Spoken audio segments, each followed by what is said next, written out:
할렐루야. 예, 오늘 참 복된 날입니다. 하나님은 이 세상의 그 무엇보다 우리가 드리는 예배를 가장 기뻐하십니다. 이 예배가 하나님께는 영광이요, 우리 모두에게는 하나님의 은혜와 은총의 깃들어져서 한 주간도 일상 속에서 하나님의 나라를 침노하고 그 나라의 복을 누리며 살아가는 우리 모두가 되기를 주의 이름으로 축원합니다. 마가복음 11장에 보면은 예수님께서 하나님의 나라를 열어가는 그 삶의 여정 속에 하루 배가 참 고팠습니다. 그래서 멀리 보았더니 마침 그 베다니 지방에서 잎사귀가 아주 무성한 무화과 나무를 멀리서 보게 되었습니다. 무화과 잎이 무성할 때에 이 무화과 열매가 함께 맺는 것이기 때문에 예수님께서는 그 시장 기회를 해소하기 위해서 그 무화과 나무에게로 다가갔습니다. 그런데 멀리서 보면 잎이 너무나도 무성했는데 거기에 많은 열매가 맺혀 있을 걸로 생각했는데 열매가 없는 겁니다. 그래서 예수님께서 너무나도 크게 실망하는 모습을 우리는 볼 수가 있습니다. 자, 무화과 나무에 잎이 무성했는데 거기에 열매가 없음으로 인하여 예수님이 참으로 실망했는데, 이 무화과 나무는 이스라엘 백성을 상징하고 있습니다. 예수님께서 이 땅에 오셨을 때에 이스라엘 사람들은 다 자칭 하나님의 백성이라고 생각하면서 이 세상 그 누구보다도 하나님을 잘 믿는다라고 생각했던 것이 바로 이스라엘 백성들이었다는 것입니다. 어떻게 보면 이스라엘 사람 전체가 하나님을 믿는다 해도 과언이 아니었죠.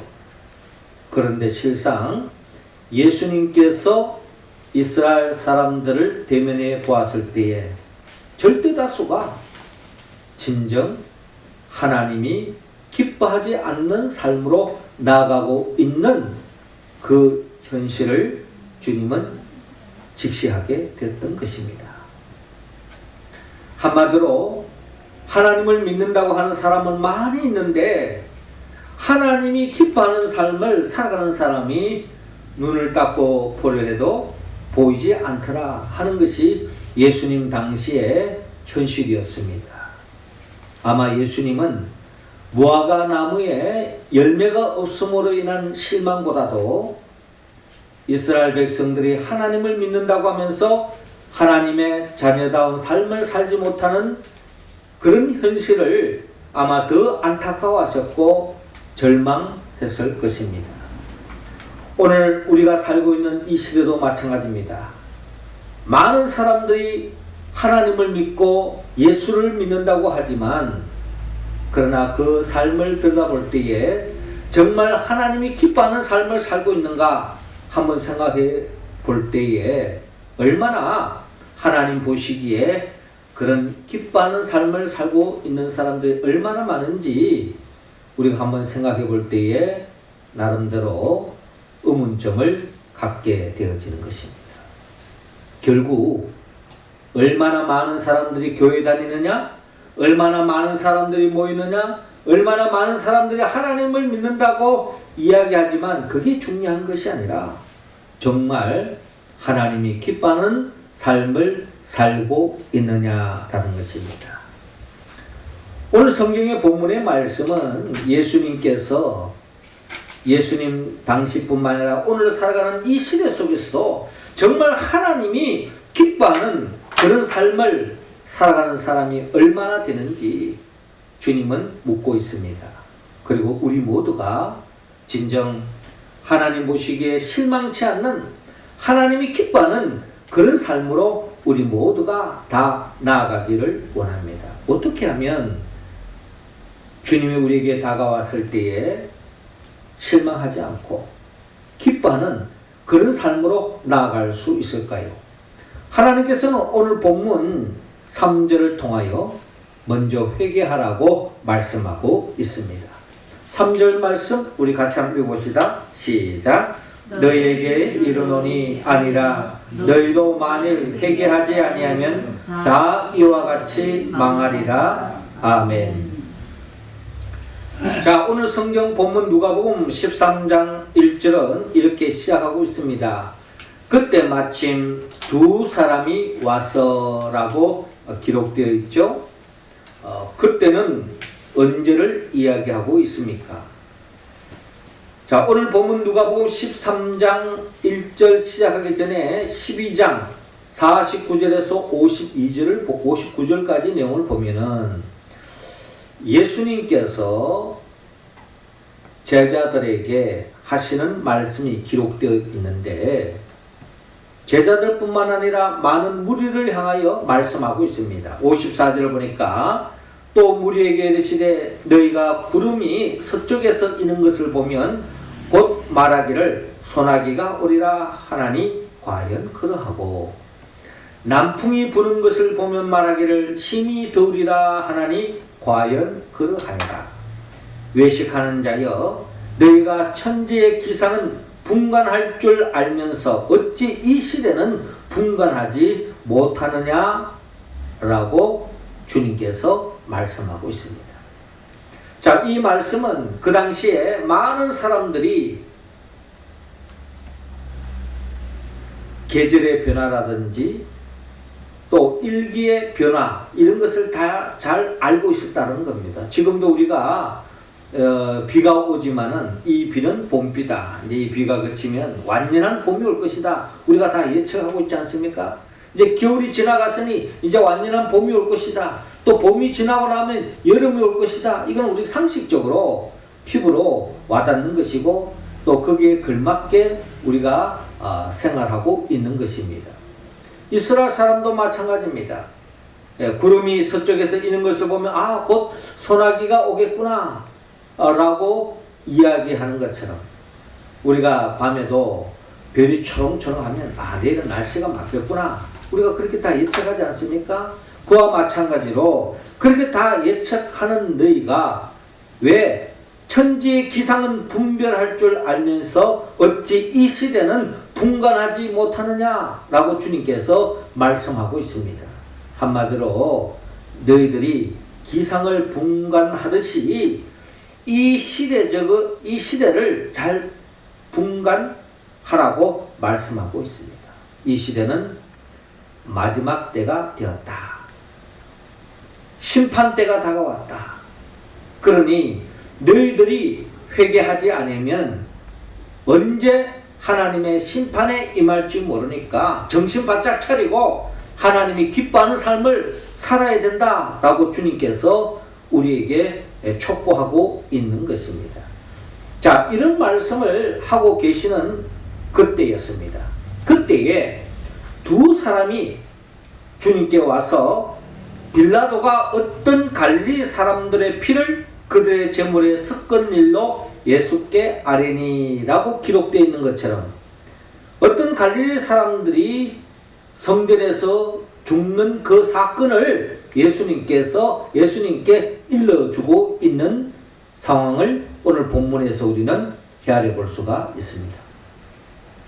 그 당시에 이 빌라도가 이 예루살렘 성 안에 물을 많은 사람들로부터 공급해 주기 위해서 수로를 개발하게 되어졌는데 이 수로를 개발하는 데 있어서 세금을 통해 가지고 수로를 개발하는 것이 아니라 예루살렘 성전에 하나님의 성전을 위해서 써야 될 그 성전세를 도용을 해가지고 유용해가지고 결국에는 이 성전세로 이 수로를 건설하는데 비용을 쓰게 되었다는 것입니다. 자, 이것은 그 당시 나름대로 하나님을 온전히 믿는 사람들은 받아들일 수 없는 이야기입니다. 성전세는 오직 하나님의 영광을 위해서 써야 될 헌금인데 그 헌금을 세금으로 써야 될 돈을 헌금으로 이렇게 대용을 했으니 이것이 잘못됐다 해서 그 당시에 갈릴리에서 많은 사람들이 올라와 가지고 한마디로 데모를 하는 겁니다. 왜 헌금을 가지고 세금으로 써야 할 돈을 왜 헌금을 가지고 쓰느냐 하면서 한마디로 데모를 일으키고 있는, 어떻게 보면 무장 봉기를 하게 된 것입니다. 이러한 상황 속에서 빌라도가 이 성전에 모여와서 이렇게 데모하는 그런 사람들을 못마땅히 여기고 자기에 대한 불만을 잠재우기 위해서 그 데모하는 사람들을 많이 죽였습니다. 학살을 했던 거죠. 자, 이 사건을 일어났는데, 자, 이 사건이 일어나고 난 뒤에 빌라도는 그 많은 사람들이 무고하게 죽은 이 사건을 무마시키기 위해서 그들이 죽은 것은 그들의 죄 때문이다. 그들이 잘못해서 죽었다. 그들이 죄를 지었기 때문에 죽었다 하면서 정당화시켰습니다. 그랬을 때에 많은 이스라엘 사람들이 오래전부터 그들은 성경 말씀을 통하여서 그들이 알고 있는 바는 이처럼 사람이 죽게 된 것, 불행을 겪게 된 것, 이런 모든 것들은 다 죄의 결과다라고 그렇게 또한 그들이 생각하고 있었기 때문에 어떻게 보면 빌라도가 하는 이 이야기가 먹혀 들어간 겁니다. 그래서 많은 사람들이 그래, 그 갈릴리 사람들이 잘못했기 때문에, 죄를 지었기 때문에 죽었지 하면서 다들 그냥 그렇게 넘어가고 있는 상황이었습니다. 그때에 예수님께서 2절에 이렇게 말씀합니다. 대답하여 이르되 너희는 이 갈릴리 사람들이 이같이 해받음으로 다른 모든 갈릴리 사람보다 죄가 더 있는 줄 아느냐? 라고 말씀하고 있는 겁니다. 자, 이 말씀의 의미가 뭘까요? 자, 그래, 너희들이 지금 빌라도가 이야기하는 것처럼 그들 죄를 지어서 죽었다 치자. 그러면 죽지 않은 사람들은 죄를 짓지 않고 있고 깨끗하기 때문에 죽지 않았단 말인가? 그게 아니다라는 것을 주님께서 3절에 말씀합니다. 너희에게 이르노니 아니라 너희도 만일 회개하지 아니하면 다 이와 같이 망하리라 라고 말씀하고 있습니다.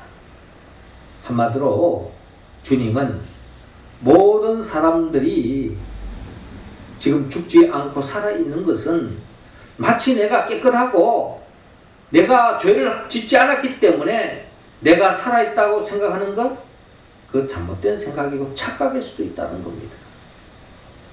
그래서 주님은 이 시간 너희도 만일 회개하지 아니하면 다 이와 같이 망하리라 라고 말씀하고 있습니다.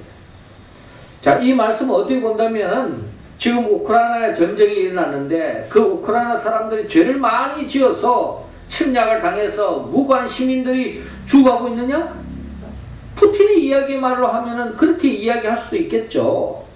그러나 그럼 우리는 전쟁이 안 일어나고 북한이 쳐들어오지 않은 것은 우리 남한 사람들은 다 깨끗하기 때문에 그러면 우리는 전쟁을 잊지 않고 죽임을 당하고 있지 않다라고 생각하느냐? 그것 또한 아니다라는 것을 주님께서 말씀하고 있는 것입니다. 그러면서 주님은 회개하라고 우리에게 말씀하고 있습니다. 너희도 만일 회개하지 않으면 다 이와 같이 망하리라 라고 말씀하고 있는 것입니다. 주님은 우리에게 회개를 촉구하고 있는 것입니다. 우리는 무엇을 회개해야 하느냐? 우리는 우리 자신이 죄인임을 모르는 것을 먼저 회개해야 합니다. 죄인들의 특징은 내가 죄인이라는 것을 깨닫지 못하고 살아가고 있는 경우가 참 많다는 겁니다. 그래서 세례 요한은 마태복음 3장 2절에 회개하라 천국이 가까이 왔느니라 라고 선포했던 것입니다. 예수님도 마태복음 4장 17절에 비로소 전파하되 회개하라 천국이 가까이 왔느니라 라고 주님께서 말씀하셨습니다. 이런 회개를 촉구하는 이유는 뭘까요? 많은 사람들이 죄에 빠져 있지만 그 죄에 빠져서 내 죄를 알지 못하고 살아가고 있는 사람들, 이게 참으로 불행한 이야기라는 겁니다. 문제는 자기 자신의 죄인이라는 것을 모르고 살아가고 있는 것, 이게 어떻게 본다면 불행이라면 불행이라는 것입니다.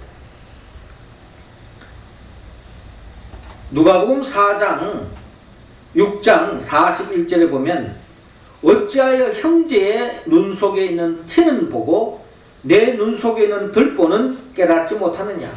너는 내 눈 속에 있는 들보를 보지 못하면서 어찌 형제에게 말하기를 형제여 나로 내 눈 속에 있는 티를 빼게 하라 할 수 있느냐.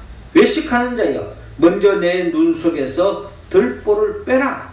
그 후에야 내가 밝히 보고 내 형제의 눈 속에 있는 티를 빼리라 라고 주님께서 말씀하고 있습니다. 한마디로 누구누구가 잘못됐다라고 이야기하기 전에 내 자신이 먼저 죄가 없는지 내 자신을 먼저 살피고 성찰하기를 원합니다. 우리가 내로남불이라는 이야기를 많이 씁니다. 사실 그런 이야기는 남의 이야기가 아니라 내게도 그대로 적용될 수 있습니다. 그러므로 우리는 그런 내로남불이라고 하는 그런 모순에 우리 자신이 빠져 있지 않는지 우리 자신을 늘 살펴야 한다는 겁니다. 성경은 분명히 우리에게 말합니다. 특별히 로마서 3장에 보면은 우리 모든 인간은 죄인이라는 것을 우리에게 말씀하고 있습니다.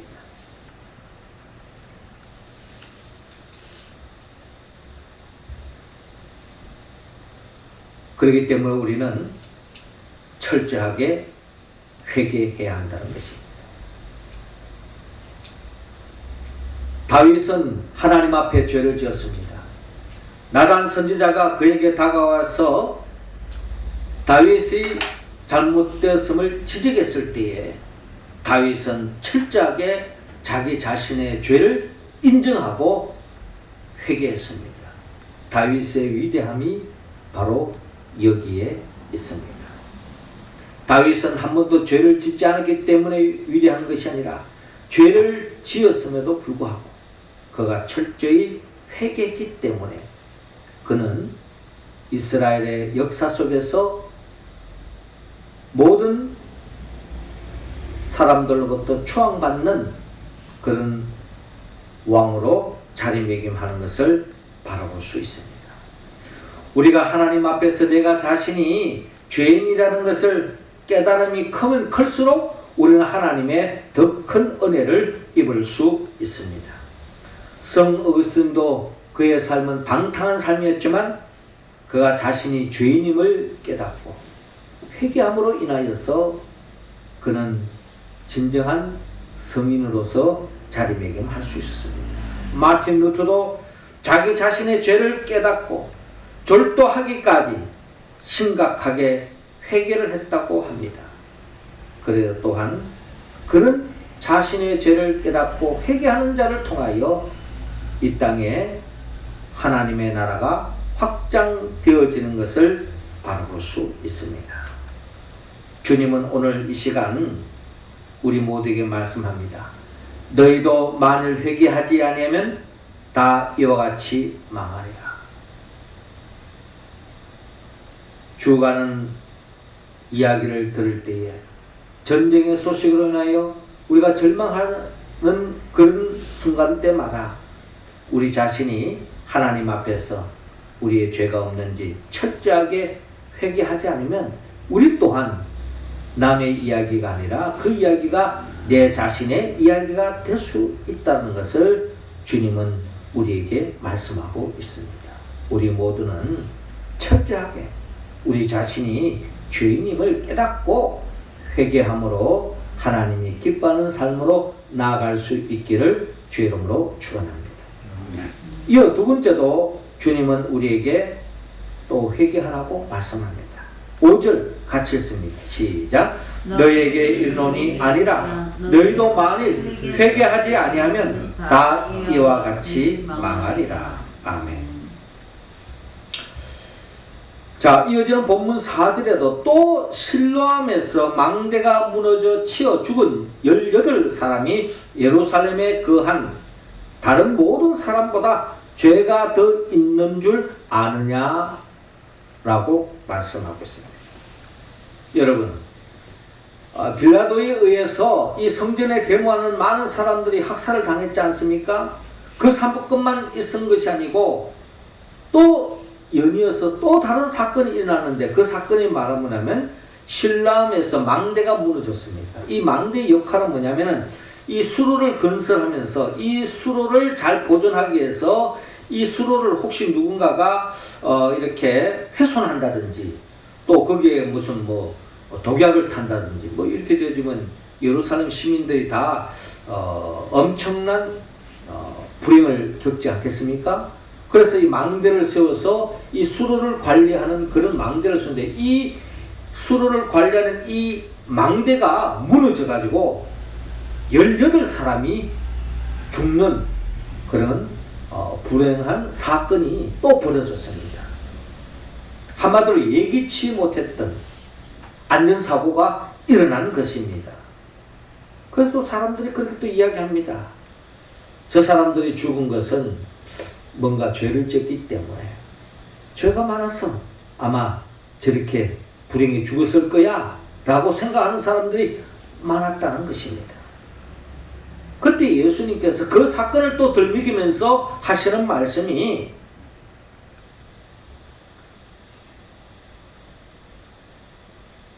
죽은 18사람이 예루살렘에 거한 다른 모든 사람보다 죄가 더 있는 줄 아느냐? 라고 말씀합니다. 그들 죄가 더 많아서 큰 죄를 지기 때문에 죽은 것으로 생각하느냐? 아니라는 겁니다. 그럼 죽지 않은 너희들은 그러면 하나님 앞에 깨끗하고 정직하게 살고 어려운 삶을 살기 때문에 너희들이 지금 살아있다고 생각하느냐? 아니라는 거예요. 그러면서 주님께서 5절에 너희에게 이르노니 아니라 너희도 만일 회개하지 아니하면 다 이와 같이 망하리라. 시간 문제이지 너희들 또한 그 죄로서부터 자유로울 수 있는 사람이 몇 사람이 되겠느냐. 다 하나님을 믿는다고 하지만 너희들이 얼마나 하나님이 기뻐하는 삶을 살고 있느냐.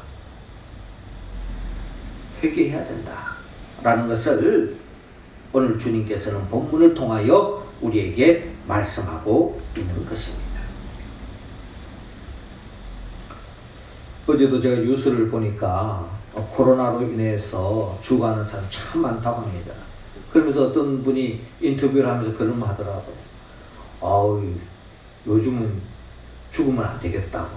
왜냐하면 이 죽는 사람이 너무 많아가지고 이 장례식장 구하기도 힘들다 그래요. 그 정도로 많은 사람들이 이 코로나에서 죽어가고 있는 그 현실을 그 말 속에서 우리가 읽을 수 있었습니다. 그러면 그들은 죄를 많이 지었기 때문에 코로나 걸려가지고 죽었느냐? 그럼 우리는 걸리지 않은 거, 우리가 지금 살아있는 거, 우리는 깨끗했어, 온전했어, 우리는 살아있단 말인가? 우리 걸리지 않은가? 그렇지 않다는 겁니다.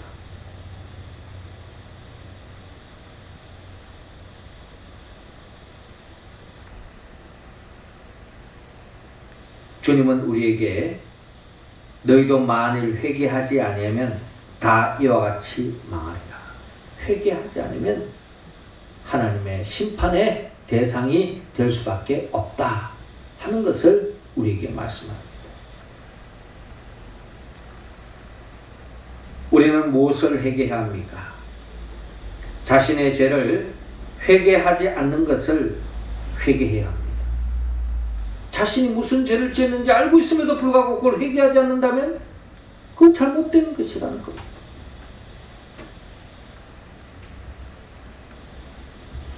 우리가 개구리 이야기를 저는 죄를 이야기할 때마다 개구리 이야기를 하지 않을 수가 없어요. 여러분 물이 끓는 냄비에 개구리를 집어넣으면요, 순간적으로 개구리는 본능적으로, 원초적인 본능으로 그 물을 팍 차고 튀어나옵니다. 그런데 그 개구리를 차가운 물이 있는 그 대야에다가 개구리를 넣어놓으면은 그 개구리는 그 대야에서 헤엄을 칩니다. 그리고 물을 서서히 데우면 그 개구리는 위험을 감지한 나머지 튀어나오는 것이 아니라 서서히 데워지는 그 물의 온도에 젖어서 결국 개구리탕이 될 수밖에 없다는 것입니다. 많은 사람들이 죄에 무뎌지면은 그 순간에 그 죄에 무감각해지면서 결국 멸망에 이를 수밖에 없다는 것입니다. 예수님의 12제자 중에 가룟 유다와 베드로의 차이점이 뭡니까? 사실 예수님 입장에서 본다면 베드로나 가룟 유다나 다 예수님을 부인하고 배반했던 똑같은 죄인입니다. 그런데 베드로는요, 뒤늦게나마 회개했던 사람입니다. 가룟 유다는 끝까지 회개하지 않음으로 인하여서 결국 심판의 대상이 될 수밖에 없다는 겁니다. 천국 가는 사람과 지옥 가는 사람의 차이점은 뭡니까? 천국 가는 사람은 한 번도 죄를 짓지 않은 사람이 천국 가느냐? 그렇게 이야기도 할 수 있겠지만 성경의 관점에서 본다면 이 세상의 모든 사람들은 다 죄인이라는 겁니다. 알게 모르게 죄를 짓는다는 거죠. 그리고 본다면 천국 가는 사람은 죄를 한 번도 짓지 않아서 천국 가는 것이 아니라 비록 죄를 지었다 할지라도 회개했기 때문에 천국 가는 길이 열려졌던 것입니다. 지옥 가는 사람들은 죄를 지었기 때문에 지옥 가는 것이 아니라 죄를 짓고서 회개하지 않았기 때문에 지옥에 간 것입니다. 하나님은 우리 모두가 철저하게 회개하기를 원합니다. 회개한 자만이 하나님의 은혜를 입을 수 있습니다. 이사야 선지자는 이사야 1장 18절 통하여 우리에게 말씀합니다. 여호와께서 말씀하시되 오라 우리가 서로 변론하자. 너희 죄가 주홍 같을지라도 눈과 같이 희어질 것이요 진홍같이 붉을지라도 양털같이 희게 되리라 라고 말씀합니다. 하나님 앞에 우리는 털어서 먼지 안 나는 사람 어디 있습니까? 다 죄인입니다. 그러나 회개할 때에 하나님은 어떤 죄를 지었다 할지라도 용서해 주시는 분임을 기억하시고 주님의 말씀에 응답하여 회개함으로 하나님의 구원의 반열에서는 우리 모두가 되기를 바랍니다. 이어 주님은 마지막으로도 오늘 본문 9절을 통하여 회개하라고 말씀하고 있습니다. 9절 우리 다 같이 읽겠습니다. 시작. 이후에 만일 열매가 열면 줬거니와 그렇지 않으면 찍어버리소서 하였다 하시니라. 아멘. 자, 이어지는 6절을 보니까 이에 비유로 말씀하시되 한 사람이 포도원에 무화과 나무를 심은 것이 있더니 와서 그 열매를 구하였으나 얻지 못한지라. 포도원에 무화과 나무를 심었다는 겁니다. 그래서 무화과 열매를 원했는데 열매를 맺지 않은 겁니다. 그래서 7절에 포도원 지기에게 이르되 내가 3년을 와서 이 무화과 나무에서 열매를 구하되 얻지 못하니 찍어버리라. 어찌 땅만 버리게 하겠느냐. 3년 동안 기다렸는데도 열매를 맺지 않으니 더 이상 이 나무는 쓸모없구나. 찍어버려야 되겠다. 없애버려야 되겠다. 라고 이야기하는 겁니다. 그때에 포도원 지기가 말하기를 주인이여 금년에도 그대로 두소서. 내가 두루 파고 거름을 줄이니 이후에 만일 열매가 열면 좋거니와 그렇지 않으면 찍어 버리소서. 한 번 더 기회를 주십시오. 한 번 더 기회를 주십시오. 하고 간청했을 때에 주님께서 회개하고 회개의 열매를 맺지 않으면 그때 찍어버리면 되지 않겠습니까? 하면서 다시 한 번 더 기회를 요청하고 있습니다. 한마디로 우리에게 회개할 수 있는 기회를 주시는 우리 주님을 만날 수 있습니다. 주님은 우리가 회개에 합당한 열매를 맺기를 원합니다.